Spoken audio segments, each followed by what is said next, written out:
புதுச்சேரியில் இளம்பெண்ணின் வயிற்றிலிருந்து 1.5 கிலோ முடி அகற்றப்பட்டுள்ளது. புதுச்சேரியை சேர்ந்த 17 வயது இளம்பெண் கடந்த 2 மாதங்களாக வயிற்று வலியால் தவித்து வந்தார்.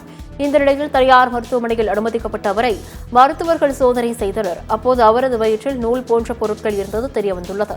இதனையடுத்து அறுவை சிகிச்சை மூலம் அப்பெண்ணின் வயிற்றில் இருந்த 1.5 கிலோ முடியை மருத்துவர்கள் அகற்றினர்.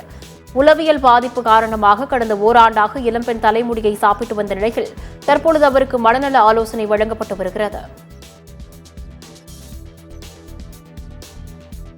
நாங்கள் அவங்கள எக்ஸாமின் பண்ணி பார்த்தப்போ வயிற்றில் ஒரு பெரிய கட்டி இருந்தது. அந்த கட்டி பார்த்திங்கன்னா மேல் வயிற்றுலேருந்து கீழ் வயிற்று வரைக்கும் ஒரு பெரிய கட்டி இருந்தது. ஜென்ரலாக அந்த 17 வயசில் பெருசாக கட்டி எதுவும் வயிற்றில் வரக்கூடாது. எண்டோஸ்கோபி பண்ணி பார்த்ததில் சர்ப்ரைசிங் ஒரு நம்ம முடி அது வயிறு ஃபுல்லாக அவங்களுக்கு முடி இருந்தது.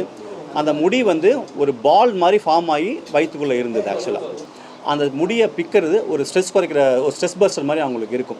எப்படி நம்ம ஒரு கோவமோ ஒரு ஸ்ட்ரெஸ் வந்தால் நகத்தை கடிக்கிறோமோ அதே மாதிரி அந்த முடியை பிக்கிறது அந்த ஸ்ட்ரெஸ்ஸை குறைக்கிறது அவங்களுக்கு அந்த மைண்ட் அவங்களுக்கு ஃபிக்ஸ் ஆகிருக்கும்.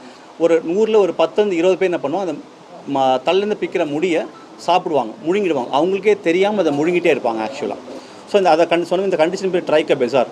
இந்த ட்ரைக்கோபெசார் கண்டிஷனுக்கு ட்ரீட்மெண்ட் பார்த்தீங்கன்னா சர்ஜரி பண்ணி தான் அதை எடுக்க முடியும். ஏன்னா எந்த மாத்திரை மருந்து கொடுத்தோ அந்த முடின்றது கரைக்க முடியாது ஆக்சுவலாக.